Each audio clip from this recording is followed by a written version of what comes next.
Millions of tax prisoners in their own home. This is a plan that Labour could be plotting. According to this article here in the Telegraph, political outriders are laying the grounds for a new assault on property. So this is not just homeowners, this is like residential homeowners, this is also people with their second home. So let's have a quick little read through this article. Apologies in advance, I'm a little bit dyslexic, so anybody commenting below, apologies in advance.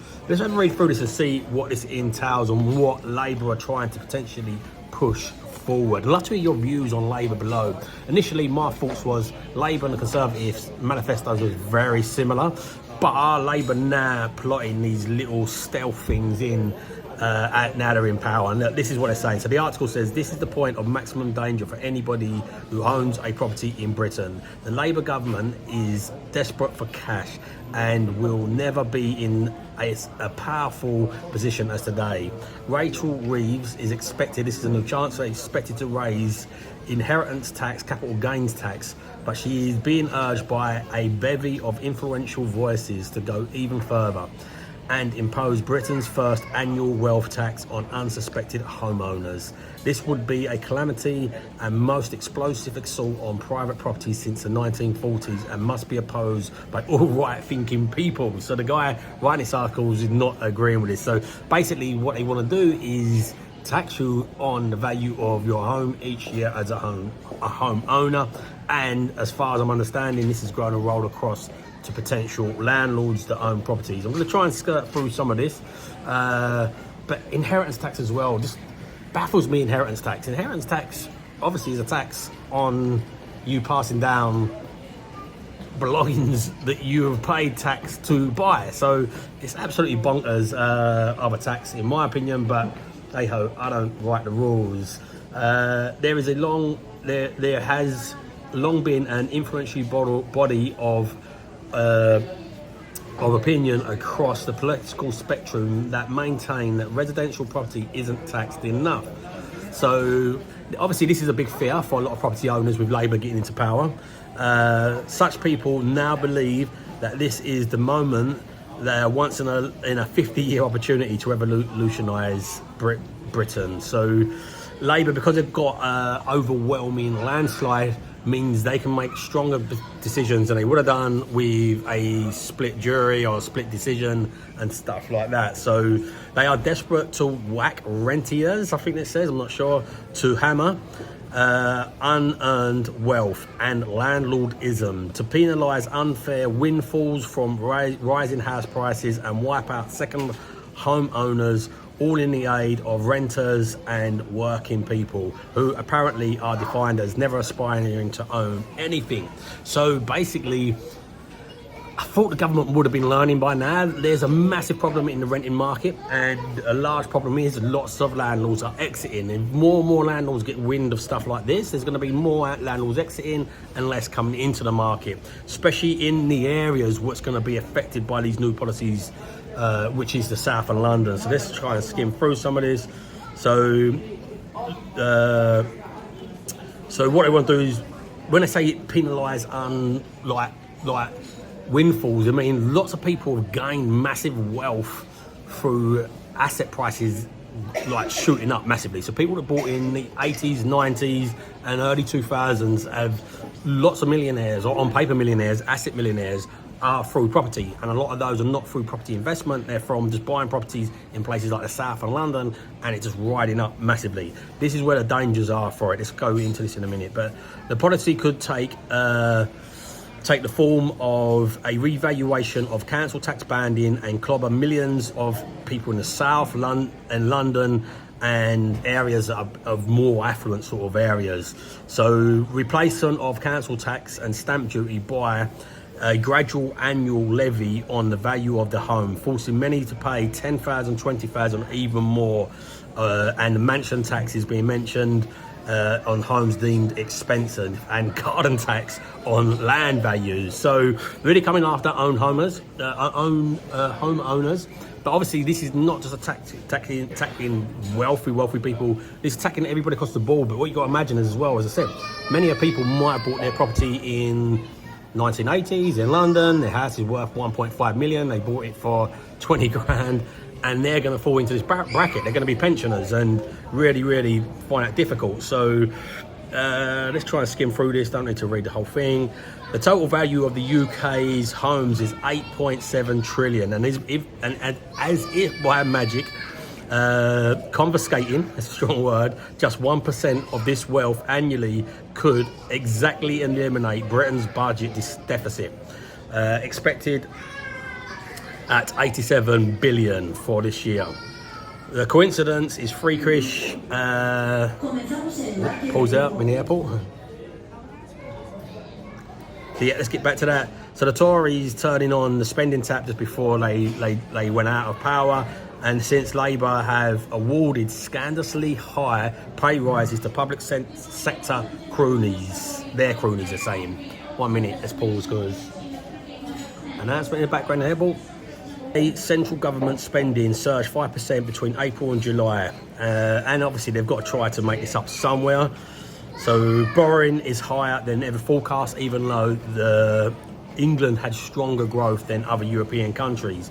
But again, they say England has stronger growth, and obviously Rishi was trying to champion this by to try and save his space as being Prime Minister, saying our growth's been strong and inflation's come down to our target. But the reality is we was the lowest, we was the hardest hit by inflation and the worst performing. So our growth is not as in the top growing, it's the top percentage of growth. So when you're at the bottom, one of the lowest, and growing up from the lowest, I'm not sure if I'm making sense of this, but if your growth has dropped to 0 and everybody else's has dropped to 3, the jump up from 0 to 4 is easier than jumping up from 3 to like 7, for example, because the growth margins, as it gets higher, it becomes more squeezed. So that is relevant of that, if that makes sense. If it doesn't, put in the comments and I'll try and explain it better, or put in the comments a better way to explain that if possible. So let's skim through this a little bit. So there's a couple of bits in here. So basically, so they want to replace council tax with a 0.44% levy on homes worth up to 500,000 with a minimum payment. He then wants stamp duty to be replaced by a 0.544% annual tax of homes worth up to 500,000 with an extra 0.28% supplement on values over 1 million. Welsh Labour, which is revaluing council tax bands, is keen to see its policy adopted. So again, this is what would hit people that own homes and owe a lot of equity in a home that they've owned for a long time, but necessarily haven't got a big wage. So Labour last plotted Labour last plotted to wage a war on wealth 50 years ago, and blah blah blah. Let's go through this. Don't see. So the party introduced on capital gains tax in 1965, but soon wished to go further. In 1974, the manifesto was terrifying and socialist. We shall introduce an annual wealth tax on the rich, bringing in a new tax on major transfers of personal wealth, heavily taxing speculation in property, including a new tax on property companies. I'm not sure if I'm reading this correct, but they're saying a tax on property companies. So anybody that understands property at the moment, and one of the taxations the government brought in with George Osborne was Section 24, where you can't offset your interest against your tax, basically. So you pay tax on turnover. So are they going to introduce this to companies? Are they going to bring some other levy or tax on companies, which they've kind of left alone at the moment? If they do, in my opinion, they're really going to destroy the UK rental market. It's already struggling. As I said, this is going to hit the south harder than it is the north because of the prices. And they're also talking about, as I said, gift tax, higher capital gains tax on buy-to-lets, and various property levy ideas. So again, this will just make like at the moment, buying single-let properties in the south and London just doesn't work. Hence why I'm a remote property investor and buy it in the north. This is just gonna accelerate that even worse.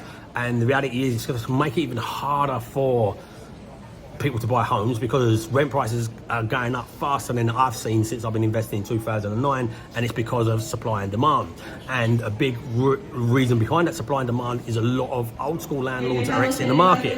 So the article talks about the inheritance tax is a modern form.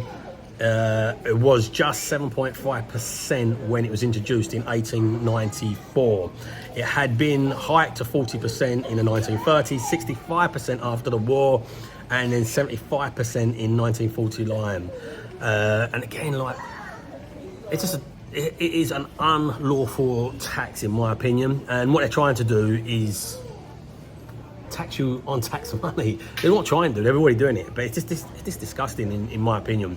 The second iron law taxation is wet taxes, so on income. So what it's suggested is, should you do it on wet taxes or dry taxes? The difference between wet and dry taxes is income or wealth.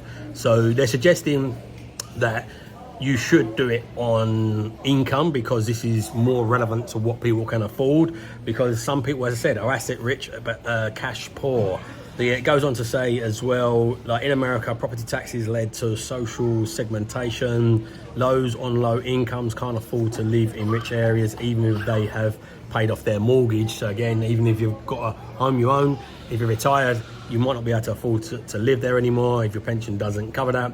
And most important of all, wealth taxes would dramatically change our relationship with the state. Freehold ownership would be effectively abolished.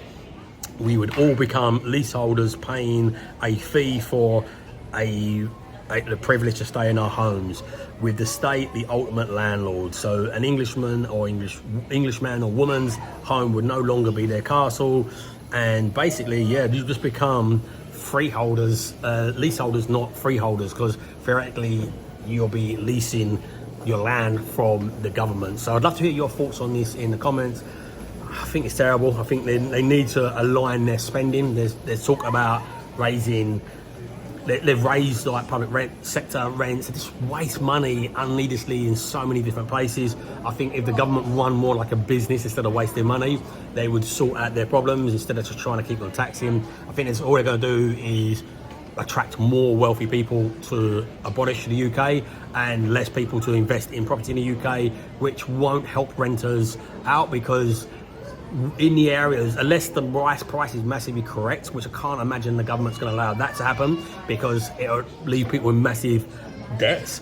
But unless the prices come massively down, what's going to happen is the people that want to buy homes in areas are still not going to be able to afford it, because rent's going to be so high, it's going to be difficult for them to save up any money. It's just going to have a big backlash, like it's already having. You think they would learn their lessons, and they're not. They're already having massive problems. But yeah, it's just bonkers. But I'd love to hear your views in the comments below. If you're still here, please subscribe to the channel. It really does help out. Put in the comments anything you'd like me to cover as well. But why to live in my terms, my mission is to help with many people live in their terms using education to do that. So please share this out if you found it useful. Remember, if you don't evolve your ideas, you never live on your own terms. So evolve your ideas, live on your own terms, and have an amazing day.